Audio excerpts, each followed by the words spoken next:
Oke, halo semuanya. Balik lagi nih. Kita udah selesai nih dari breaknya. Jadi Heeh. mungkin kita mau lanjut lah ya ngobrol-ngobrol tentang mental health-nya. Oke, tadi sampai di yang cara supaya kita nggak perlu nyinggung orang lain, tapi tetap bisa negur orang tersebut dengan cara yang baik tentang mental health seseorang. Nah, aku juga ada pertanyaan Ci. Ini juga sebenarnya pertanyaan sih mewakili teman-teman aku ya. Kemarin tuh aku sempat nanya, ada teman aku sempat tanya, semenjak pandemi kayak gini, semenjak kita semakin dewasa, online kayak gini tuh biasanya rasa kebahagiaan itu semakin menurun, apalagi kan kita kurang sosialis sekarang. Itu gimana ya Ci? Soalnya kan makin lama kayak dulu seneng banget, mas-mas apalagi pas TK gitu, kayak bahagia banget akan hal kecil aja tuh bahagia banget. Sekarang kayak apa aja tuh kayak jadi B aja gitu. Oke. Fitri mau bantu jawab dulu? Oke. Ya jadi kita lagi di masa pandemi ini sebenarnya we're going through a very stressful situation ya. Yeah. Jadi what we're doing, we're just trying to survive this pandemic by staying safe, staying home gitu. So even that itself itu very stressful. Tapi ditambah lagi kita di atas this situation, kita ada lagi tugas sekolah misalnya, work, jadi we have all these obligations yang menambah stres tersebut. Nah, dan untuk beberapa orang, reaksi mereka kalau mereka lagi stres, itu ada yang mereka ngerasanya jadi numb. Jadi kita kalau ngerasa numb, kita susah untuk feel our feelings itu, kadang-kadang bukan cuman kita numb to feelings of sadness, numb to feelings of anger, atau any of the negative emotions, tapi kita juga jadi numb towards the positive emotions. Jadi kita juga jadi numb ke perasaan senang, perasaan happy itu, it's hard for us to feel those emotions as well karena kita numb out all those feelings gitu ya. Ya jadi tapi beda-beda orang reactionsnya kalau mereka lagi stress. Jadi ada orang yang in stressful situation mereka selalu anxious gitu. Ada orang yang selalu sedih. Tapi ada orang yang tadi yang aku bilang mereka selalu jadi numb gitu. Reaksi mereka shut down all their feelings. Jadi it's hard to feel any emotion. Iya, betul sih. Jadinya banyak ya faktornya ya. Faktornya bisa yang pertama karena pandemi ini gitu. Kedua mungkin ya emang karena mungkin they're experiencing itu kayak symptom-symptom depression sama anxiety. Salah satu yang kayak tadi Fitri bilang kayak salah satu symptom depression itu or clinical depression is the loss of pleasure. Gitu dalam bahasa Inggris loss of pleasure itu artinya anhedonia. Gitu. Jadinya kayak yang kayak tadi Fitri bilang, mau itu dia punya hobi, dia punya favorite activity, nggak berasa apa-apa at all. Jadi ini mungkin extreme casesnya ya, gitu. Kalau misalnya emang they really do have kayak depressive disorder gitu. Tapi kalau mungkin yang kayak lebih, kalau misalnya they do not have that and masih ngerasa kayak aduh ya kayak bosen banget semuanya be aja. Ya I think yang kayak tadi Fitri bilang because of this pandemic semua jadi bosen and everything. Tapi I think the third factor ya juga karena kita kayak atau enggak kayak during this time gitu ya umur-umur kayak kalian kayak you guys are teenagers and the brain is changing gitu. Jadi it is normal to feel those things. Soalnya kayak it's during a time yang kayak katanya tuh brain kita tuh aktif banget dalam berubah gitu. So we're always seeking new things, we're always wanting kayak to learn this, to learn that. Jadi kalau misalnya lagi stagnan atau kayak lagi kita nggak ngapa-ngapain, kayak that strive to want to feel the wow gitu tuh itu berasa banget. So I guess banyak ya faktornya memang kayak natural biology, kalian punya waktu kayak as a teenager, tapi karena kayak stressors, mau ini pandemi, atau mungkin keluarga, atau teman, or even other things, kayak sekolah juga bisa lumayan sulit banget kan, gitu. Dan juga mungkin ya itu, kalau misalnya memang ada other clinical, crucial clinical disorders ya.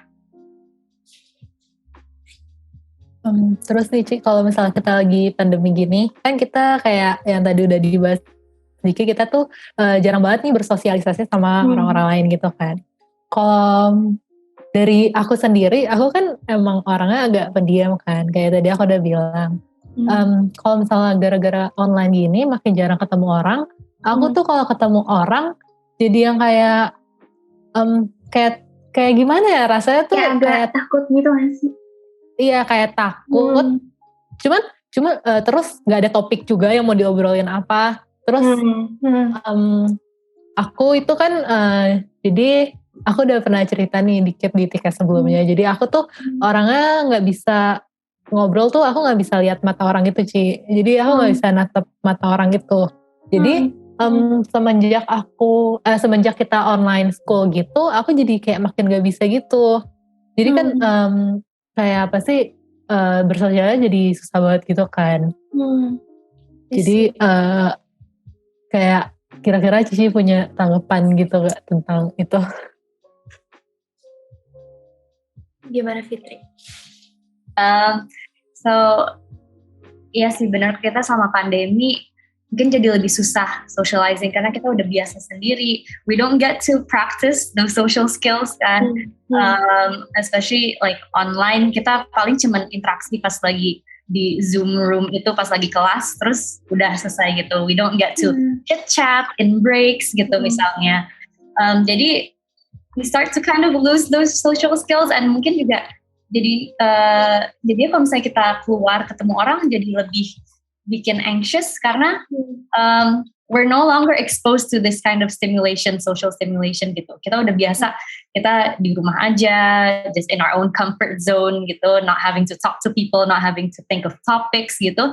Dan jadi pas mau ketemu orang tuh kayak, oh no, now I have to think about these things again gitu. Kayak, oh what should I talk about? Apalagi sekarang kita di pandemi kan mungkin kita kegiatannya itu aja ya, just repetitive, we're just at home, kayak there's nothing new. Jadi kita mau ngajak ngomong juga bingung kayak, topik baru apa ya, nanti kalau orang nanya kabar juga paling aku bilangnya ya gitu-gitu aja gitu. So that can be quite daunting gitu, kayak kita jadi bisa ngerasa anxious just to have to face that gitu. Dan about eye contact, emang I agree, eye contact can sometimes feel intense gitu, kayak kita making eye contact can be quite hard gitu with people, especially if we're sensitive to their reactions. Kita takut mereka ngejudge kita takut mereka think something about us gitu. It can be extra scary because biasanya kita bisa kind of read their reactions through their facial expressions kan. Kita bisa lihat dari how they look at us, so that can be quite an intense or scary experience. I understand that.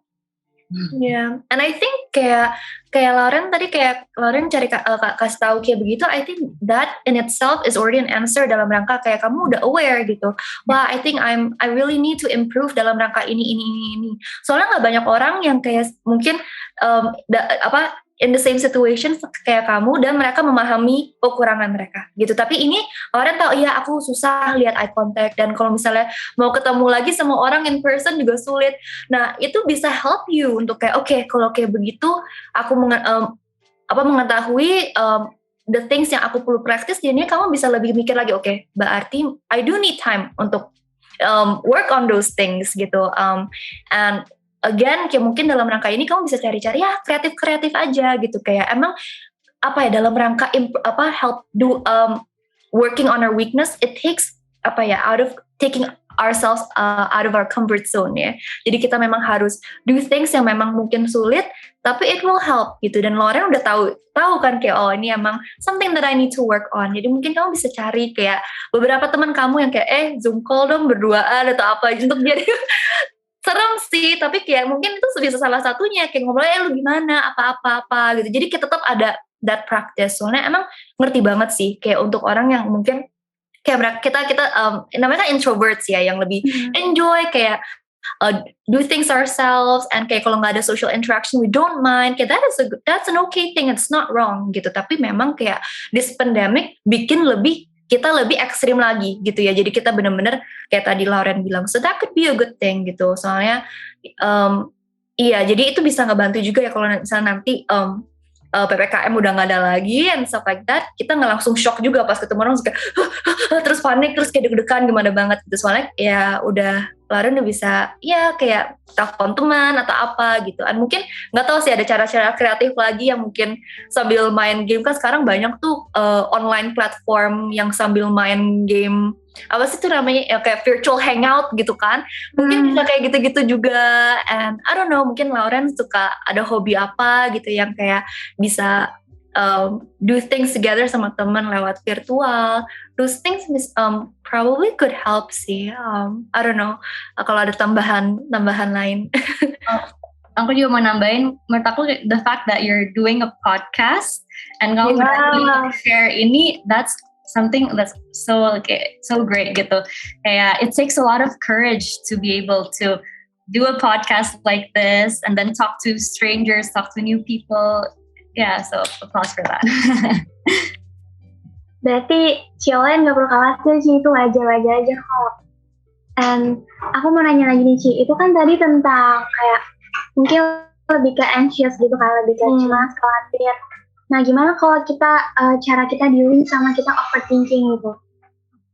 Karena sering banget misalnya dari typing orang aja, orang cuma jawab, ya itu bisa mikirnya tuh kemana-mana gitu sih. Iya, overthinking memang rootnya beda-beda ya, kayak root. Tapi mostly overthinking rootnya kayak insecurities. Emang again beda-beda, nggak selalu semua insecurities, tapi ya mungkin salah satunya insecurities dalam rangka kayak kita pengen di-affirm, kita pengen banget orang bisa accept kita, maka kita overthinking. Kita mau banget nih disukain sama nih orang, jadi kalau misalnya dia jawab teksnya cuma pakai oke doang, nggak pakai kayak emoji atau kayak gimana, kita langsung takut atau kayak gimana. So mungkin first of all it's good to reflect, oke, kenapa nih aku overthinking, dan pas kita udah tahu kenapanya, ya kita bisa reflect lagi kayak oke, berarti is that a good thing or is that a bad thing? Jadi misalnya contohnya kayak misalnya affirmation, do we really need people's affirmation, everyone's affirmation, kayak everyone's acceptance of who we are? Ya nggak juga. Soalnya kalau kayak gitu nanti kita jadinya people pleaser. Kayak we're not here on this earth to please everyone. Even Jesus cannot please everyone kan. Dia pasti tetap bakal offend some people. Kayak the Pharisees gitu. Farisi dia juga pasti offend gitu. Kita gak bakal bisa kayak please everyone. So mungkin ya itu salah satunya. Jadi kita oke, kalau gitu how do we work on that? Susah sih emang. Kayak apalagi sebagai people pleaser. Soalnya aku juga kayak gitu ya. Kayak dulu kayak aduh deg-degan banget kalau misalnya orang gak suka atau orang disagree. Tapi then I know it's for me itu karena ya aku takut gitu nggak bisa di-accept. Tapi jadi lama-lama setelah I learn to accept myself, be okay sama apa people disagree with me. Again, it takes time. It helps a lot tapi kayak the reward is is really worth it gitu. Jadinya ya mungkin again gitu kayak orang beda-beda sih cara on how they work on their loving themselves-nya gitu. But that could be something for you to figure out gitu. Aku mau tambahin in terms of worried about what other people think. It's normal atau natural untuk kita mau tahu opini orang, pikiran orang gitu kan. Kita makhluk sosial ya. Kita butuh koneksi gitu.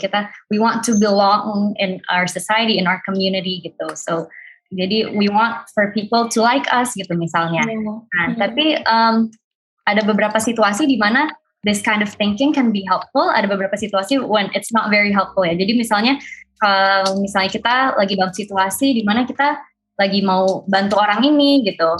And that's okay, kita mikir kayak how will they respond to what I'm doing gitu. How will my behavior affect them gitu. It's okay for us to think about it like that. Tapi kalau misalnya kita dalam situasi di mana kita mulai mikirin kira-kira orang opininya apa just to measure our self-worth gitu. It's not very helpful karena our self-worth itu sebenarnya it doesn't go up and down depending on what people think of us gitu. Jadi we're all born with this worthiness. We're all worthy of being loved, of being accepted, of belonging gitu ya. Kita semua worthy of that. And it's not easily affected by or shouldn't be easily affected by what other people think gitu sebenarnya. Tapi it makes sense that sometimes we feel that way. Mungkin karena for some of us kita punya banyak pengalaman sering terima kritikan atau pernah dijudge gitu. Jadi dari situ kita jadi ngerasa takut. Kita jadi ngerasa kayak kita perlu think more about other people's opinions, think more about other people's judgments above our own opinion of ourselves gitu ya.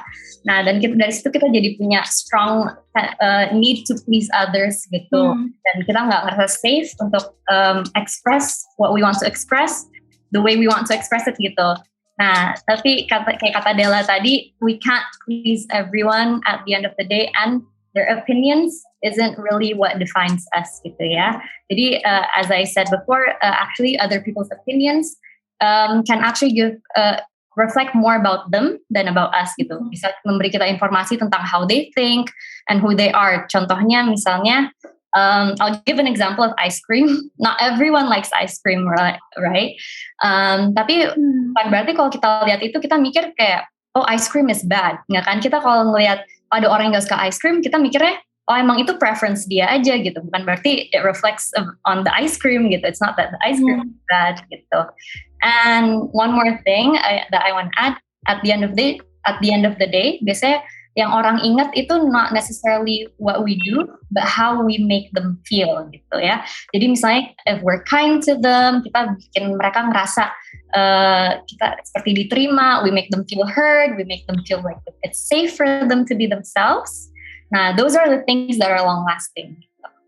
Iya, benar sih kayak tadi kata Fitri ya, kayak I juga mau echo and repeat what you said, kayak dalam rangka kayak seeking for affirmation is not always a bad thing gitu, and it could also shows that we're empathizing with others, kayak we're trying to understand people, and that is an example of maturing actually. Tapi again it depends on why, kenapa kita do it, kayak the root and the reason behind it ya. So just kind of juga pengen emphasize on that.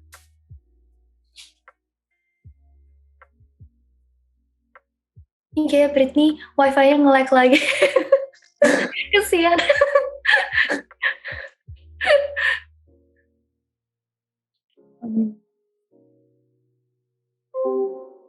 Oh no.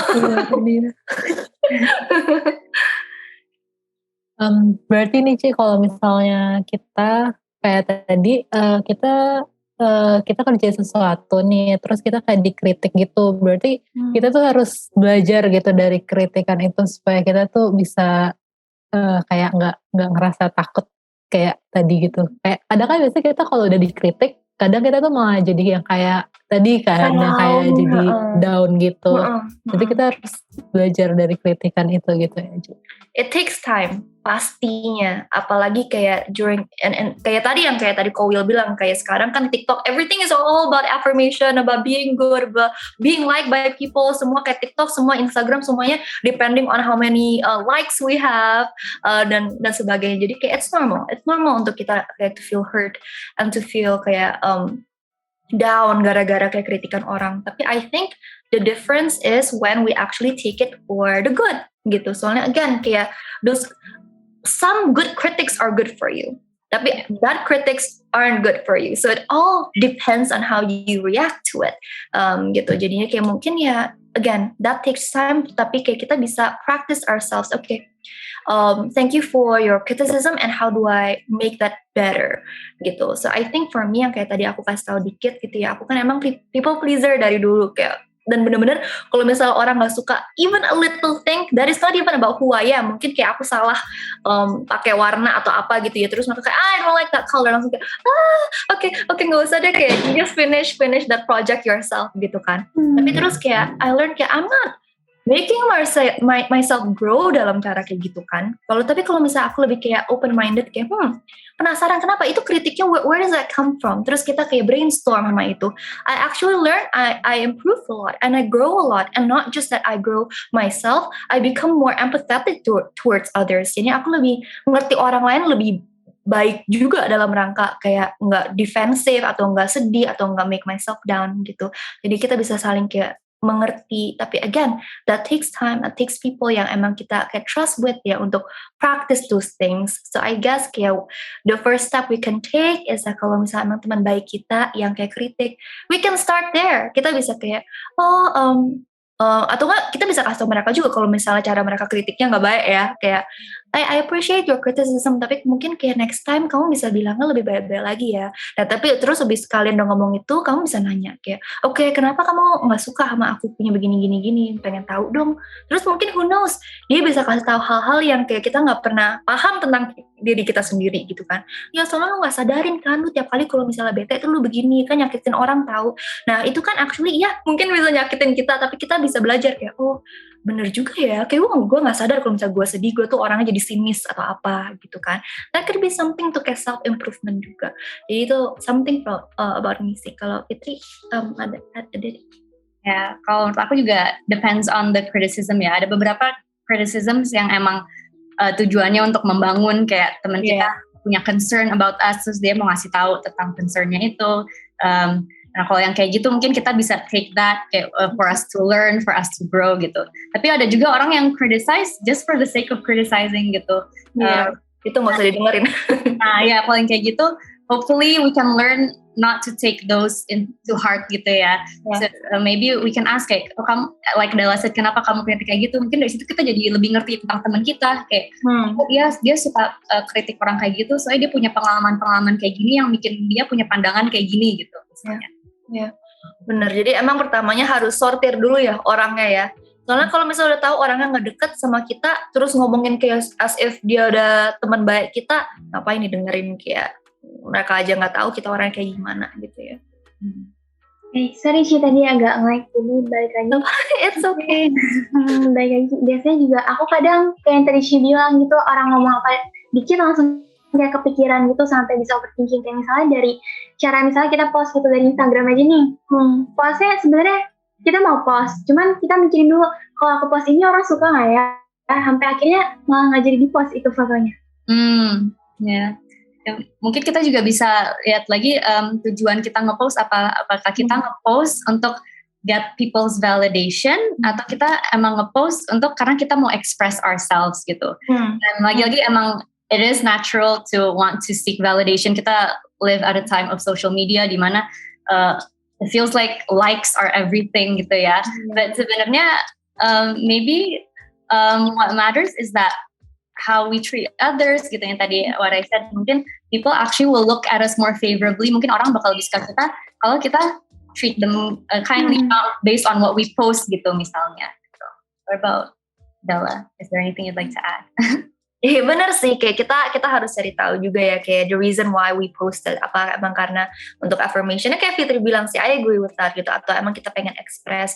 And again it takes time, kayak kalau misalnya emang kita belum comfortable in posting it, don't force yourself to post it. Tapi kalau the longer you reflect, kayak mungkin ini udah kayak ketiga kali, 5 kali kamu mau post tapi nggak jadi gitu kan, mungkin then take your the leap of faith, kayak okay, you know what, I really want to post this, soalnya kayak I love this picture gitu, kayak this is nice gitu kan. You know what? I don't care what people think. Kayak, I like this picture. Nobody can no matter how many likes or kayak comments or negative comments could change my view on liking this picture gitu. Tapi ya again kayak tadi Fitri bilang, I agree. Oke, berarti intinya kita pede aja deh, nggak usah dengerin omongan orang lain. Yap. Oke, dari yang tadi Shi bilang tentang overthinking, tentang anxious, terus juga kayak dan depression dan lain sebagainya, itu kan tentang mental health gitu kan. Nah, jarang banget aku dengar di Indonesia tuh isu-isu tentang itu diangkat kayak dibahas gitu. Padahal kan ini penting ya buat kita, apalagi buat teenager yang lagi stressful kayak gitu. Menurut Cici, kenapa sih di Indonesia itu masalah mental itu masih kayak kurang terangkat gitu? Mungkin sebenarnya nggak terlalu spesifik Indonesia, tapi kalau kita bisa lihat juga itu it's part of Asian culture ya. Jadi di Asia itu emang kita punya tendensi untuk kind of keep these kind of things to ourselves gitu. Kita nggak biasa talk about emotional experiences gitu misalnya. Karena sebenarnya banyak rasa shame atau stigma around emotions gitu ya. Banyak orang di Asia atau mungkin di Indonesia itu yang merasa self-value mereka valuable karena mereka bisa take care of their family, karena mereka produktif, mereka bisa take care of their community.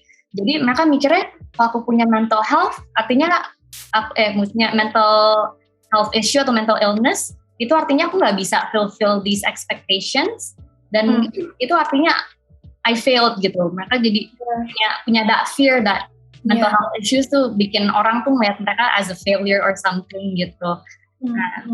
What about Della? Is there anything to add? Iya bener banget, soalnya Asian culture tuh emang shame and honor culture banget ya. Kayak mereka tuh bener-bener pengen show kayak, hey, kayak this clan, kalau zaman dulu kan bilangnya kayak this clan itu tuh jauh lebih hebat daripada this other clan gitu kan. Jadi mungkinnya memang ke bawah sama ancestors kita. Jadi sekarang kita ngerasa okay, untuk bikin keluarga kita kelihatannya bagus, kelihatannya successful, kita nggak boleh kasih tunjuk kelemahan kita gitu. Kayak kalau kita kasih tunjuk kelemahan kita, nanti mereka tahu we're not perfect. Nanti mereka tahu kelemahannya kita gini. Jadi memang jaim itu tuh benar-benar tinggi banget di Asian culture ya.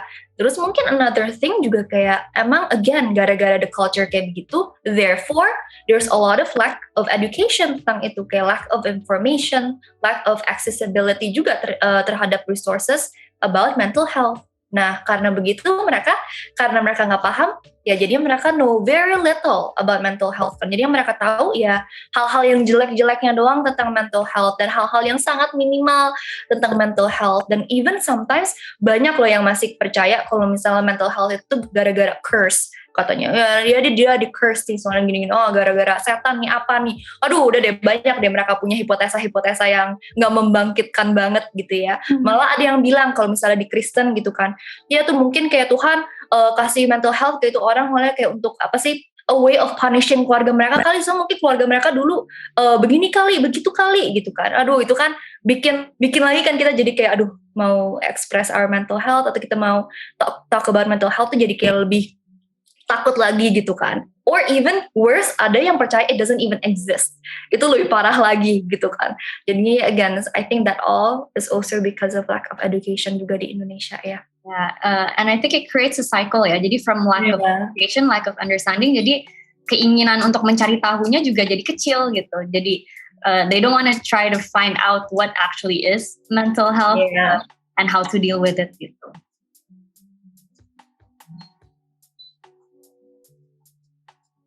Kalau misalnya kita ngomongin tentang mental health itu kayak kita keseringan stres, overthinking, banyak pikiran gitu-gitu, itu tuh kayak bisa pengaruh gitu nggak sih kayak ke kesehatan fisik kita gitu, Ci? Karena kayaknya Ci, aku lihat orang yang kayak tadi punya bipolar disorder itu, kayak pas mereka confront, mereka ceritain mereka punya bipolar disorder, kayak fisik mereka tuh kayak sehat-sehat aja itu, kayak kita gitu, nggak ada masalah lain gitu deh. Sebenarnya bisa mempengaruhi keadaan fisiknya, cuma mungkin nggak terlihat ya, jadi it's not obvious to the naked eye gitu misalnya. Jadi biasanya kalau orang punya mental health issue itu yang terpengaruh itu kadang-kadang energy levels-nya. Jadi mungkin mereka jadi capek terus gitu, kan nggak kelihatan ya karena yang ngerasain cuma orangnya itu gitu. Jadi tapi itu mempengaruhi fisik mereka jadi ngerasa mau ngapa-ngapain berat gitu. Atau mungkin kalau orang bipolar itu up and down ya, mungkin ada masa-masa di mana mereka berasa energized banget, tapi nanti ada masa-masa di mana mereka crash and rasanya kayak I don't have any energy to do anything gitu. Nah, atau itu juga bisa mempengaruhi fisik dengan pola tidur, pola makan itu kan itu part of our biology ya, gimana kita punya appetite, itu kita tiba-tiba jadi rasanya pengen makan terus gitu.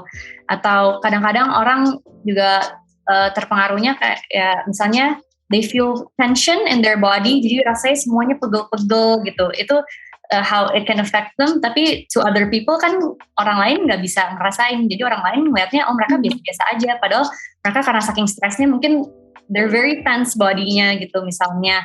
Atau ada juga yang karena saking stresnya mungkin jadi mereka sering pusing, sering punya digestion issues. Kalau my personal experience, aku pernah berstres yang sampai burnout gitu, itu ternyata mempengaruhi digestion aku. Jadi aku kena namanya GERD gitu. Jadi itu kayak acid reflux, di mana acidnya itu naik gitu ya, jadi bikin kayak sakit tenggorokan gitu.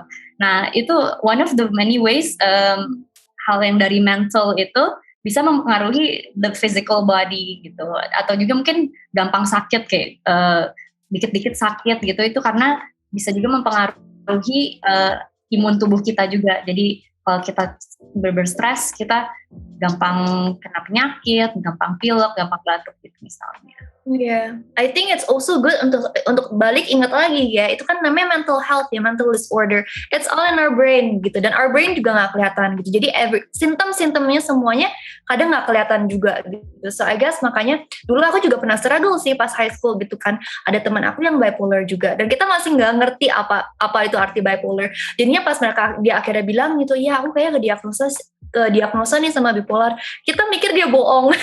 Jahat sih, kayak kita mikir kayak apaan sih, nggak kelihatan, dia masih bisa begini, dia masih bisa makan, apa kayak bipolar apaan sih gitu kan. Tapi terus bisa aku belajar tentang psikologi ya, aku langsung kayak aduh bersalah banget, kayak soalnya emang kayak ternyata the things yang kayak she struggled with, yang kayak Fitri bilang gitu, it's about yang kayak sleeping patternnya dia mungkin di rumah lebih berasa lagi kan, kayak appetite-nya, makannya, either kekurangan makan, kelebihan makan, pegel-pegelnya, or even sakitnya jadi sakit normal gitu kan, yang kayak Fitri bilang kayak somatic gitu kan, jadi either somatic atau enggak it triggers other things in our body gitu, jadi kayak GERD, sakit kepala, pusing, kayak vertigo gitu kan. Jadi kayak iya sih, so the only thing yang menurut aku helpful is to know kalau mental disorder is all in our brain gitu, and that doesn't mean it's invisible, it's just that we cannot see it gitu. Soalnya kayak itu ngefek brain, it ngefects the chemicals in our brain juga gitu, jadinya makanya dibilangnya disorder ya. So yeah, I think that's the key yang ngebantu aku banget untuk bisa ngertiin orang yang gitu. Aku mau tambahin juga, kan tadi Della mention brain ya, dan mungkin kalian di kelas biologi udah belajar namanya nervous system gitu. Nah, nervous system ini, syaraf kita ini kan itu connected dari brain to our whole bodies gitu. Jadi makanya apapun yang kita experiencing in our mind, in our brain, it can affect through our nervous system, it affects all the other areas in our body gitu. Jadi bisa affect ke digestion kita, ke pencernaan kita, affect ke muscles kita, jadi pegel-pegel gitu ya. Betul. Berarti sebenarnya gangguan dari mental health itu benar-benar efek body kita, cuman mungkin gak kelihatan atau mungkin dalam bentuk penyakit-penyakit yang biasa aja gitu. Betul. Aku mau cerita dikit nih. Jadi temen aku ada nih, dia kayak semacam ada trauma gitu. Jadi akhirnya gara-gara trauma itu tuh dia jadi sampai kayak nggak bisa tidur gitu, Ci. Jadi kayak sampai pokoknya sehari tuh paling tidur kayak cuma 3-4 jam doang, kayak jam 3-an baru bisa tidur. Pokoknya setiap kali dia merem, pasti dia tuh selalu kayak keinget traumanya dia gitu. Jadi kan kalau misalnya kita sibuk kan pasti otak kita tuh gak mikirin hal-hal yang gimana-gimana gitu. Kalau misalnya kita mau tidur kan pasti kayak kita tenangin pikiran kita. Jadi akhirnya dia traumanya tuh keinget lagi gitu. Dan itu bikin dia tuh kayak gak bisa tidur terus-terusan. Kayak udah 2 bulan lebih lah gitu kan. Kira-kira menurut Cici itu kayak ada solusinya gak sih gitu? Nah, kalian Ci, aku juga mau nanya Ci. Mungkin related sama pertanyaan Ci Olen, yang kayak dia mungkin ada traumatik gitu ya kan. Nah, gimana caranya juga nanti kita dealing sama cerita-cerita kita yang lama, kalau kita udah pernah dibully atau direndahin gitu Ci.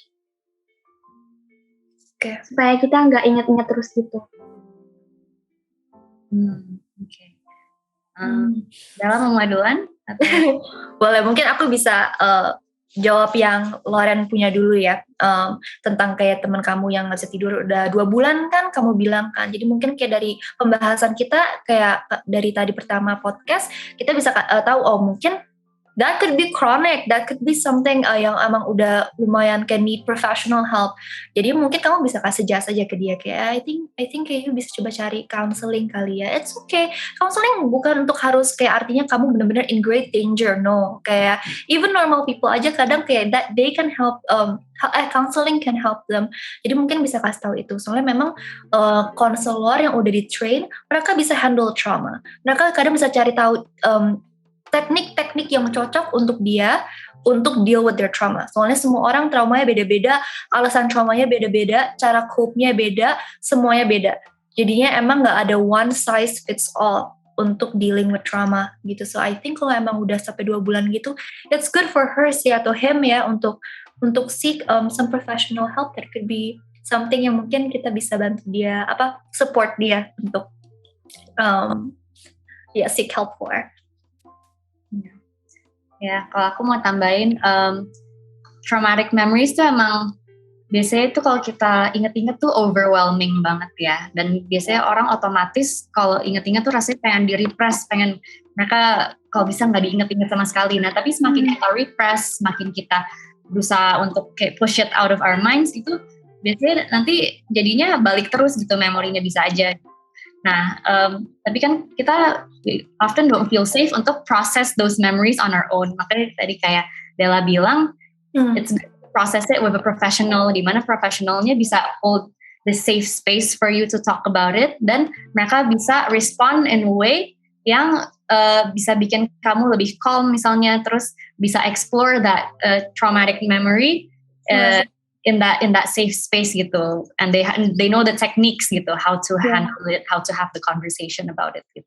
Iya, dan mungkin itu juga bisa rada ngejawab pertanyaan Britney juga ya. Soalnya lagi kayak mungkin bagi beberapa orang bullying itu hal biasa gitu ya. Jadi mereka bisa cope with it well. Tapi ada beberapa yang kayak experience bullying dan mereka benar-benar traumatic banget karena itu. Jadi mungkin ya bagi orang yang karena bullying mereka benar-benar have very high PTSD, it's good for them to seek help. Tapi mungkin yang nggak terlalu severe seperti PTSD gitu, mungkin cara-cara yang kayak bisa Fitri bilang kayak talk about it, affirm your feelings, and mungkin bisa awalnya dari journaling juga, tapi it's also about the first thing is admitting it to yourself gitu, dalam rangka kayak you know what, I did experience bullying last time, and just kind of talking about it, and you know what, it did hurt me. Kayak jadinya nggak kayak di brush it off gitu ya. Dan it's okay to cry again. Kayak when you're talking about it gitu. Kayak I hate it. Kayak I hate that this person kayak hurt me this way. And gue jadinya kayak nggak bisa have a good experience pas SD or SMP atau SMA gitu kan ya. Dan mungkin itu fase yang pertamanya. Dan mungkin fase keduanya you learn. Okay, after I let that all out, what can I do now? Gitu. Should I really think about it all the time? No, kayak that's not helpful gitu. Jadi kita bisa terus mikir, you know what, after kayak gue udah have a good grieving atau enggak kayak good sadness keluarin itu, mungkin then we can go forward. You know what, with this experience, what do I want to do about it? Ada mungkin orang yang dari experience itu mereka mau help other people yang experience bullying juga. Jadi mereka bikin platform untuk kayak anti-bullying. That could be one thing. Atau enggak ya the other thing, kita juga bisa kayak seek again counseling kalau kita mau, or like talk about it with their friends, or curhat. There could be multiple ways, tapi ya mungkin itu salah satu beberapa helpful steps-nya sih. Aku mau nanya lagi, Ci.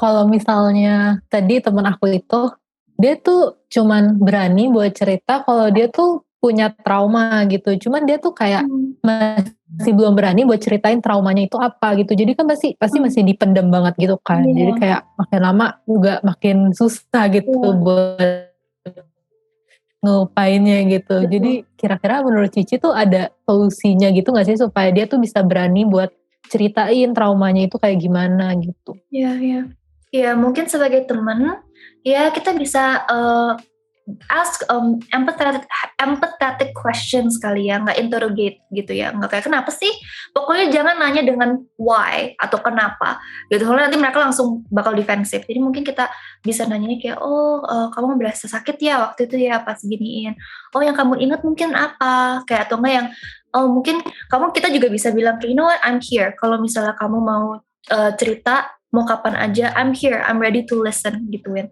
Tapi kalau misalnya menurut kamu dia nggak bisa terbuka sama temen deketnya, mungkin itu kamu gitu atau nggak ada other people, then menurut aku it's good for her untuk or him untuk pergi counseling gitu. Soalnya again kayak bener yang kayak Lauren bilang, kayak lama-lama kalau dia mendem terus kan juga nggak bagus kan gitu. Jadi kalau misalnya kamu udah tahu wah ini udah setahun nih dia masih nggak berani nih, wah itu mungkin kamu udah harus kasih tahu kayak you know what, I support kalau misalnya ini you mau ke counseling, I temenin, atau nggak kalau misalnya itu virtual, I bisa bantu bikinin kamu appointment deh atau apa gitu. Just any step yang bikin the process of seeking counseling easier ya. Oke. Dan di masa pandemi kayak gini nih, Ci, kira-kira gimana sih cara kita supaya bisa jaga mental health kita itu tetap healthy? Karena kan kayak sekarang ekonominya udah pada turun, terus apalagi kalau online school kayak tadi tugas-tugas makin numpuk. Gimana caranya supaya kita tetap jaga mental health kita? Jadi sebenarnya banyak ya yang kita bisa lakukan. Jadi sebenarnya kan kita ini di pandemi ini, as I said, kita experiencing a lot of stress gitu. Nah dan kadang-kadang walaupun kita mungkin udah melalui situasi yang stressful itu, misalnya kita lagi udah misalnya tadi yang ujiannya udah selesai, tapi kadang-kadang kita masih ngerasa tetap stres, tetap anxious gitu. Nah kadang-kadang kita bisa aja kadang-kadang tubuh kita itu perlu kita untuk melakukan sesuatu untuk release stressnya. Jadi kadang-kadang just the stressful situation ending tuh belum tentu stress di tubuh kita, stress or the stress in our mind itu langsung hilang. Kadang-kadang kita perlu mungkin kind of like release it through physical movement. Jadi agak susah karena kita di rumah terus, tapi kalau misalnya kita bisa find a time to move our bodies, at least kayak maybe do a home workout or dance in your room or anything yang kamu that will help you to move your body, itu bisa sebenarnya one of the ways itu bisa release stress kamu gitu ya. Terus juga connecting with people, mungkin kita teleponan sama teman dekat kita, ngobrol, bercanda, laughing really helps. Laughing can help release our stress gitu ya. Atau engage in hobbies. Jadi misalnya kita do painting atau anything yang benar-benar kita enjoy, cooking atau baking gitu. Jadi anything yang takes our mind off of the stressful situation and excites us, itu juga hal-hal yang bisa release stress and bring us back to like that calm state gitu ya. Atau karena sekarang kita di pandemi, apa-apa kita pakai komputer, pakai laptop, maybe we can take social media breaks or tech breaks ya. Jadi kita mungkin abis selesai sekolah, kita benar-benar nggak pegang any gadget for the rest of the night gitu misalnya, atau enggak kita cuman pegang gadget sampai jam 8, terus habis itu kita nggak pegang lagi gitu. That can be helpful as well, karena kita kadang-kadang nggak sadar, misalnya kita udah scrolling berjam-jam, dan itu sebenarnya bikin kita capek gitu ya, bikin mental kita capek, kadang-kadang juga bikin physically capek, karena kita always in that same position just scrolling gitu, jadi badannya kan jadi pegel gitu. And we can just be more intentional with how we go through our day gitu. Jadi misalnya daripada kita kan, karena kita we don't have that many activities, kita cuman di rumah doang. Karena kita get stuck in just like mindlessly going through the day, kayak cuman ya udah hari ini aku sekolah terus scrolling di HP terus tidur gitu. Tapi mungkin kalau kita kayak aku mau abis ini aku mau make time buat hobi aku abis ini mau make time buat take a nap gitu. That can be helpful gitu ya. So those are some of the things. Iya, jadinya list ya, bikin list juga on like the things. Terus kayak kita kalau bisa check in, kayak also makes us feel better. Jadi not only it gives some structure in our day, it gives us some goals, and also gives structure gitu. Dan kayak salah satu mungkin kayak personal story gitu, aku juga suka gampang susah tidurnya. Apalagi sekarang gara-gara pandemi kurang capek secara fisik gitu ya. Tidur tuh susah banget gitu. Mungkin ada faktor-faktor lain juga, tapi ya it's a struggle for me gitu. Jadi aku belajar kayak dalam satu hari sebelum malam aku nggak bakal pegang ranjang, soalnya kalau aku udah kayak tiduran di ranjang, main handphone di ranjang, jadi kayak nggak tahu ya, kayak badannya jadi pas malam udah di ranjang udah kayak ini udah kayak biasa aja gitu, jadi mungkin susah tidurnya gitu jadinya. Tapi kalau misalnya kayak seharian I try to avoid my bed gitu, terus udah malam baru ini kayak enak banget, terus udah kayak ketiduran. So that could be kayak another reason why kayak list sama yang tadi Fitri bilang can be really helpful. Dan jadinya mungkin one more thing ya, exercise. Kayak exercise always helps gitu, jadinya ya dancing atau kayak ya jogging aja, jumping jacks lah atau apa gitu, atau enggak ya YouTube gitu. That could be another thing juga untuk keep us sane. Oke, jadi mungkin mental health itu sebenarnya penting banget buat kita consider lagi, buat kita perhatiin lagi guys, karena ini efek fisik kita juga, efek cara kita pikir juga, dan dari banyak hal kita bisa jaga mental health kita supaya nggak menjadi semakin buruk dengan cara yang kita Fitri sama Cidela bilang, dengan cara mungkin bikin timetable, do our hobby, atau enggak dengan caranya Cidela, yaitu nggak langsung tiduran di kasur, supaya nanti kalau malam tidur rasanya nggak capek guys. Iya, lebih enak jadinya ranjangnya rasanya malam. Kalau dari Ciolin, jadi dari tadi kita ngobrol-ngobrol, konklusinya apa nih Ci? Kalau misalnya kita ada masalah apa, pikiran apa, ya kita harus cerita ke orang lain. Dan kita harus beraniin diri juga buat ngomong apa sih yang bikin kita bikin kita kayak tertekan gitu. Jadi kita harus banyak-banyak cerita. Terus kalau buat mencegah kita mental health-nya terganggu ya kayak tadi yang Cipit sama Cidel udah bilang, kita banyak-banyak bikin hobi kita, kayak ngelakuin apa aja yang gak bikin kita stres gitu. Betul. Oke, mungkin ada last few words dari Cidel atau Cici sebelum kita akhirin podcast kita, karena udah terasa dari tadi kita udah lama banget ngobrol. Iya. Gimana Fitri? Oke, mungkin. Oke, kalau dari aku, aku mau bilangnya, it's okay to seek support ya. Jadi kalau misalnya kamu mulai ngerasa sedih berkepanjangan atau stres berkepanjangan, so stress and sadness itu semua it's natural ya.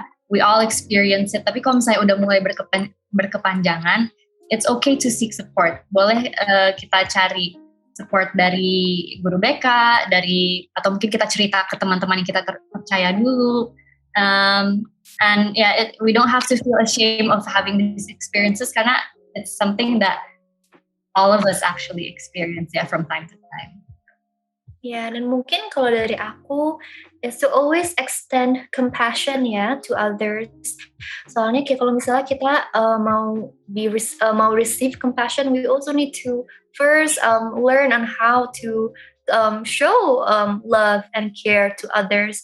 Dan kita juga who knows again with this Instagram and TikTok, we only see the good sides of people kan, cuman yang bagus-bagusnya doang. Kita nggak pernah tahu kalau ternyata, kan tadi kita udah belajar kayak mental disorder nggak selalu harus kelihatan gitu. Jadinya anyone could really experience it, dan mungkin even yang kita pikir gak bakal sama sekali ada yang paling orang yang paling bubbly, orang yang paling friendly, ternyata dia juga ternyata dia juga ada depression.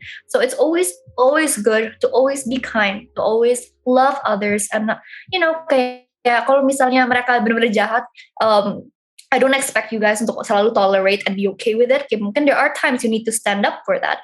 Tapi when it is possible for us just to continue extend our love, do it gitu. So yeah. Iya, bener banget yang tadi Cici bilang, kalau di sosial media mungkin yang baik-baiknya doang yang kelihatan, yang buruk-buruknya orang gak bakal mau tunjukin. Jadi jangan terlalu tertipu sama sosial media. Oke. Mungkin segini dulu kali ya podcast kita hari ini. Sebelum berakhir mungkin Cidela atau Cifitri boleh nih mau promote Instagram atau sosial media gitu. Fitri. Okay, please follow our community, namanya Support for Supper, ada underscore-nya at the end kalau kalian cari di Instagram. Dan kalian bisa belajar banyak hal tentang mental health. Kita planningnya every month kita mau do a session about different kinds of topics. Jadi kemarin kita udah do a session on stress and burnout, and in the future we hope to do sessions on other topics, misalnya mungkin anxiety, depression. Jadi kalau kalian tertarik untuk belajar atau tahu lebih dalam tentang all these mental health topics, please come and join our sessions. And di situ kalian juga bisa sharing, dan we make sure to make it a safe space ya. Jadi we tell everyone to keep it confidential, to not share it with anyone outside of the session ya. So semuanya jadi ngerasa safe untuk sharing, and there's no pressure. Jadi kalau misalnya kalian pun mau ikut tapi kalian takut, belum berani untuk sharing, belum nyaman untuk cerita, it's okay, we won't pressure you. Itu kalau misalnya kalian udah siap aja, kalian boleh. Iya, dan mungkin juga on top of that, aku juga ada a second account yang namanya deladesign.dd. Itu juga basically aku cuman ini sih bantu sharing-sharing doang kayak tentang little knowledge here and there tentang psikologi. Jadi mungkin itu kalau misalnya mau follow juga bisa. Nggak terlalu aktif, tapi I try kalau misalnya ada hal-hal yang mungkin menurut aku helpful untuk di-sharing, kayak feel free untuk follow kalau mau those two Instagrams. Mungkin buat teman-teman Pikazen dan yang di luar Pikazen yang mungkin lagi ngerasa sedih, depresi dan lain, bisa banget dikepoin IG-nya yang tadi. Oke, mungkin that's all from us today. Don't forget to be encouraged in your day. And always be a blessing. Bye-bye. Bye. See you in the next episode.